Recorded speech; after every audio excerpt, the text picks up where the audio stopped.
دنیا میں ہر سال ایک ایسا دن آتا ہے جب کروڑوں مسلمان اللہ کی راہ میں جانور کی قربانی دیتے ہیں۔ اس دن کو عید الاضحیٰ بھی کہتے ہیں۔ لیکن کیا آپ نے کبھی سوچا ہے آخر قربانی کی شروعات کیسے ہوئی؟ کیوں ایک پتا اپنے ہی بیٹے کو قربان کرنے کے لیے تیار ہو گیا؟ اور کیوں آج بھی مسلمان بکرا، بھیڑ یا اونٹ کی قربانی دیتے ہیں؟ یہ صرف ایک کہانی نہیں، یہ ایمان، صبر، بھروسے اور اللہ کی محبت کی سب سے بڑی مثال ہے۔ آج ہم جانیں گے پروفیٹ ابراہیم اور ان کے بیٹے پروفیٹ اسماعیل علیہ السلام کی پوری کہانی۔ ابراہیم علیہ السلام اللہ کے بہت بڑے پیغمبر تھے۔ انہوں نے پوری زندگی لوگوں کو ایک اللہ کی عبادت کی دعوت دی۔ اس سمے لوگ پتھر کی مورتیوں کی پوجا کرتے تھے۔ کوئی سورج کو بھگوان مانتا تھا، تو کوئی چاند کو، تو کوئی اپنے ہاتھوں سے بنائی ہوئی مورتی کو۔ لیکن ابراہیم علیہ السلام بچپن سے ہی الگ تھے۔ وہ سوچتے تھے جو پتھر خود ٹوٹ جائے وہ انسان کی کیا مدد کر سکتا ہے۔ انہوں نے لوگوں کو سمجھایا صرف ایک اللہ کی عبادت کرو جس نے آسمان اور زمین بنائی۔ لیکن لوگوں نے ان کی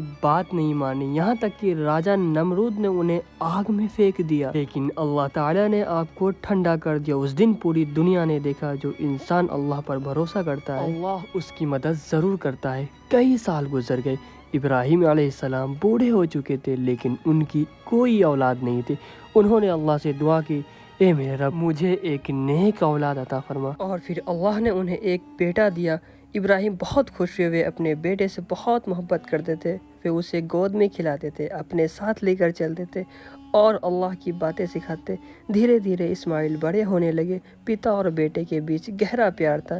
لیکن تبھی اللہ نے ابراہیم کا سب سے بڑا امتحان لینے کا فیصلہ کیا۔ ایک رات ابراہیم علیہ السلام نے ایک سپنا دیکھا۔ انہوں نے دیکھا کہ وہ اپنے بیٹے اسماعیل کی قربانی دے رہے ہیں۔ اچانک اٹھ گئے، انہوں نے سوچا کیا یہ سچ میں اللہ کا حکم ہے؟ لیکن اگلے دن وہی سپنا پھر آیا، تیسری رات بھی وہی سپنا آیا۔ تب ابراہیم سمجھ گئے یہ اللہ کی طرف سے آدیش ہے۔ اسلام میں پیغمبروں کے سپنے جھوٹ نہیں ہوتے، وہ اللہ کی وحی یعنی سندیش ہوتے ہیں۔ اب سوچئے ایک پتا جس نے بوڑھی عمر میں بیٹا پایا ہو جس سے وہ سب سے زیادہ پیار کرتا ہو، اسے اللہ کے لیے قربان کرنا کتنا مشکل ہوگا۔ لیکن ابراہیم نے اللہ کے حکم کے آگے سر جھکا دیا۔ ابراہیم علیہ السلام اپنے بیٹے اسماعیل کے پاس گئے، ان کی آنکھوں میں آنسو تھے۔ انہوں نے کہا، بیٹا میں نے خواب میں دیکھا ہے کہ میں تمہیں اللہ کی راہ میں قربان کر رہا ہوں، تم کیا کہتے ہو؟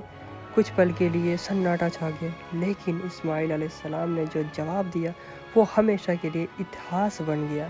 ابا آپ کو جو حکم ملا ہے اسے پورا کیجیے، انشاءاللہ آپ مجھے صبر کرنے والوں میں پائیں گے۔ سوچئے ایک چھوٹا بیٹا جو جانتا ہے کہ اس کی جان لی جا سکتی ہے پھر بھی کہہ رہا ہے اللہ کا حکم پورا کیجیے۔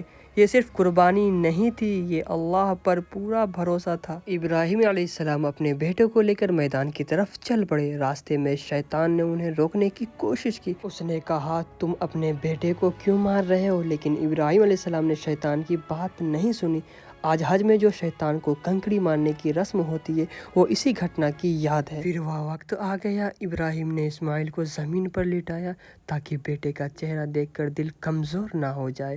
انہوں نے ان کی آنکھوں پر پٹی باندھ دی۔ انہوں نے چھری اٹھائی اور اللہ کا نام لیا، لیکن جیسے ہی ابراہیم نے قربانی دینے کی کوشش کی اللہ نے جبرائیل کو بھیجا۔ جبرائیل جنت سے ایک بڑا دمبا لے کر آئے اور اللہ نے آواز دی، اے ابراہیم تم نے اپنا سپنا سچ کر دکھایا۔ اسماعیل سرکشت تھے اور ان کی جگہ دمبے کی قربانی دی گئی۔ اللہ نے ثابت کر دیا انہیں انسان کا خون نہیں بلکہ دل کی نیت چاہیے۔ اس گھٹنا کی یاد میں عید الاضحیٰ منائی جاتی ہے۔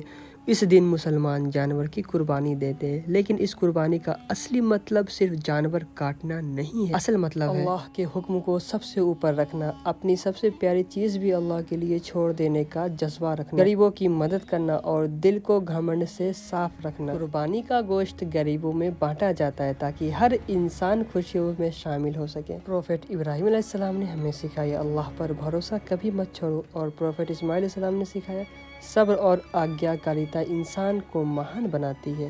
یہی ہے عید الاضحیٰ کا اصلی سندیش۔ یہاں تک اگر آپ نے کہانی سنا، اگر آپ کو کہانی اچھی لگی تو چینل کو سبسکرائب اور ویڈیو کو لائک کر دیجیے۔